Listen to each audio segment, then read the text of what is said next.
Hey there, beings, people of the digital things. You are watching Health Be Mine, the station for all things self-investment stuff. If this is your first time here, my name is Danny, and I am your self-development storyteller. I am your creative being success manager. I'm your data Danny, and all that simply means that I have given titles to all of the different types of things that I want to talk to you guys about on this channel. But mostly, it's all about contributing that time to the content that enhances our health, our well-being, and our mindset. So in today's video, I am going to be focused on a journal question. I'm going to be coupling this focus of a journal question with ChatGPT. If you've been watching any of the videos I put out lately, I have been focused on ChatGPT in a very intentional way, making it something that we can connect to as it relates to our self-development journey, as well as finding ways that we can become better data, something that the machine learning can learn from. If we are more intentional about the things that we say and we do and we think, then there's nothing to be afraid of. But this is all theory and this is all experimental. So if you are interested in me just researching this and seeing if there's value in moving forward with AI and ChatGPT and other resources that are AI supported to help us live our mother loving lives, then click on the like button, the subscribe button, and the notification button so you don't miss out on all the type of questions that I'll have and how I'll connect this to our inner well-being and our financial well-being journey. I have a lot of different questions that I want to explore. And I also want to just bring you all on this journey. So this is still a self-development journey, very intentional, making sure that we are focused on our inner well-being and our mindset, but more so connecting it with the things that are evolving as we live on America.com or America USA. We are here on earth to do what? We can evolve, we can become better people. Maybe together, when we collectively believe that, we can see the things that we actually want to see exist. So again, join me. Today, I want to talk about our fitness levels and the way that we see our bodies, our health. And I have a app that I want to share with you guys. This app is called future.co. And I want to thank future.co for sponsoring today's video. Being here for the future requires us to be present with our bodies now. The future.co app is an opportunity to make the best of your time while also making more time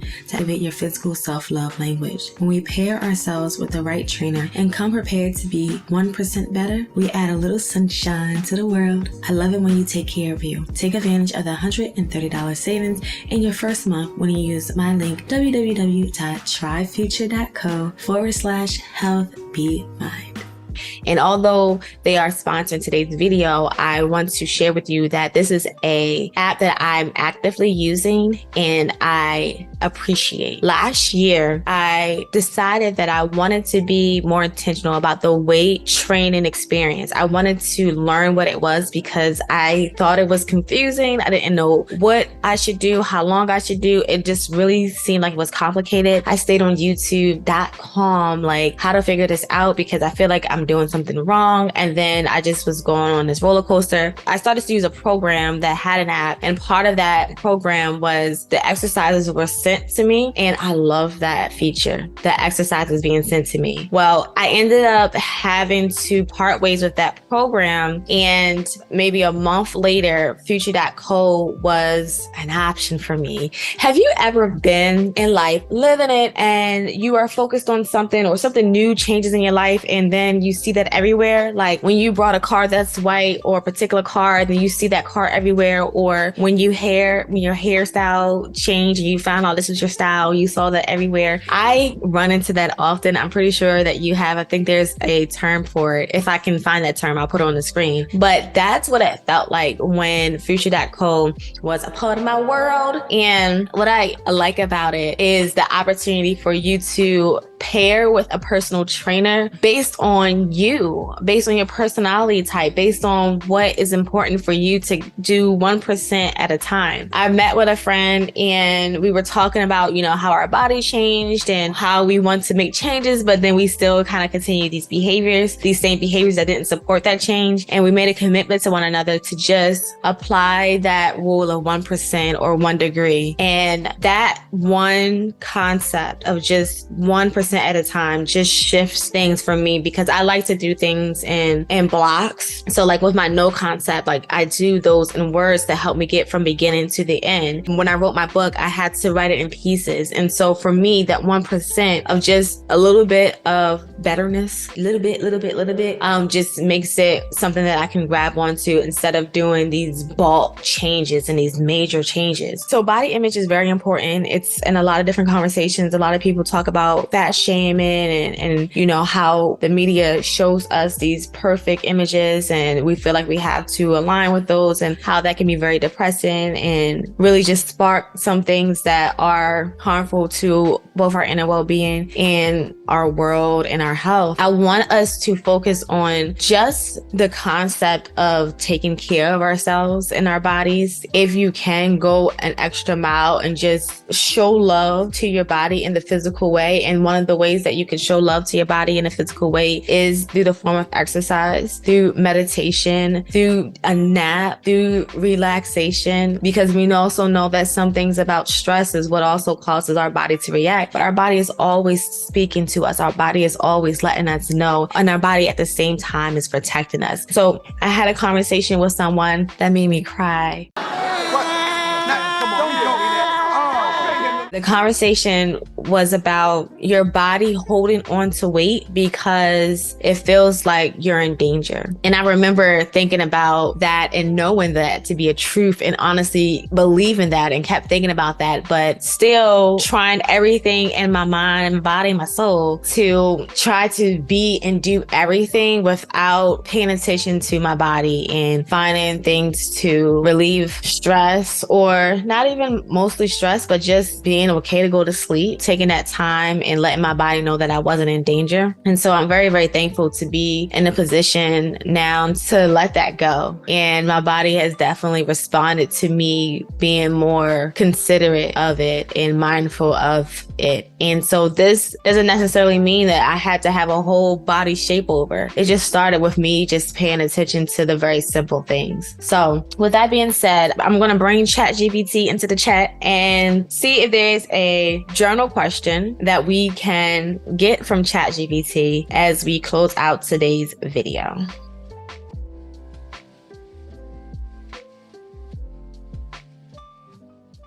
Okay, so here's the journal question for today. How does regular exercise impact one's body, positivity, and self-perception? I think that's good. We can go with it. I'm going to try 2 more. So another one would be, I'm going to make it a little bit more loose to see where ChatGPT takes us.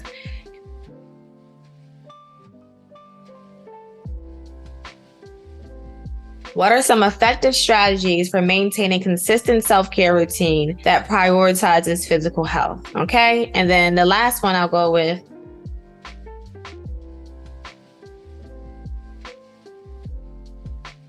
All right, so here's the last one you can choose from. So decide from 1, 2, or 3. So this last one, how have my past experiences and societal influences affected my perception and relationship with my own body? What steps can I take to improve my body image and self-acceptance? That's the one I like, okay? That one makes a little bit more sense. It takes 3 to get to it. So friends, I am done today. I hope there was a return on the investment of time you spent with me. I feel like I shared a lot. I, again, had that story about my body feeling like I was in danger. And I just wanted to share that with you because for a long time, I just went over the health part of Healthy Mind and I tried things and I just stopped. Now that I'm on this, you know, I'm here. I'm just, okay. Now that I've reached that point, I feel confident with sharing with you all that I now have been paying attention to my body and my body feels safe. I feel safe. I feel thankful that I was able to look at a perspective that just helped me get back on path, get back in a lane. And whenever you all experience something, I encourage you to share your stories, to share just a little bit of peace, a little bit more with others. Because when I talk about Be Better Data, a lot of that is through story sharing and storytelling, because some of the questions that I've had from ChatGPT, I can tell that there's not a lot of people sharing what they think about that topic in a way that can be impactful. And honestly, I could be making that up. I'm still researching and things like that. But at the end of the day, I am an advocate for storytelling. Storytelling leads leads us to a belief system. What I mean by that is data is storytelling. If I look at a data set or I look at any simple piece of data and I can draw some conclusions from that data, the conclusions will let me know if I need to go in one direction or the other. So maybe I'm looking at a set of data and the data says, it looks like you guys are doing bad in business. Oh, I know in quarter 1 that we're doing bad in business. What can I start doing now so that by quarter 2, 3, it's not that same storyline? What has to change? If I see that we're doing good in business, then I can say, wow, what are we doing that's good, that's helping us stay good? How do we repeat those things? And so what I would love for us to do is use those same type of techniques and strategies as it relates to ourselves. What's been working in your life? What has been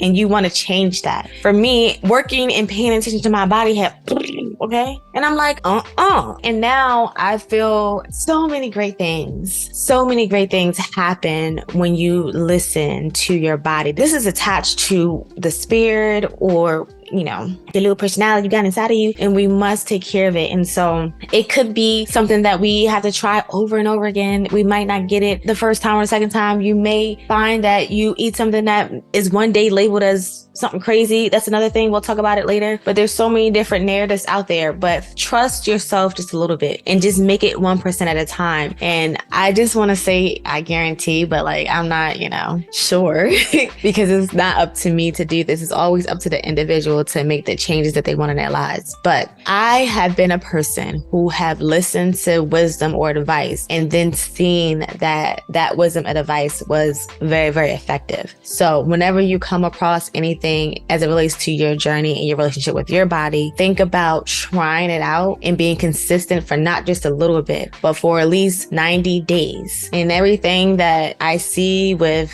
data or campaigns, you give it some time. Once you give it some time, then you can get all the information you need to know about what needs to change and what's working and what's not working. Because what's interesting about us all is that although we're different, a lot of us are the same. That concludes today's video. I hope there was a return on the investment of time you spent with me. Until next time, hold on to you as much as you can. Hold on to your health, your being, and your mind. Be mindful. Bye.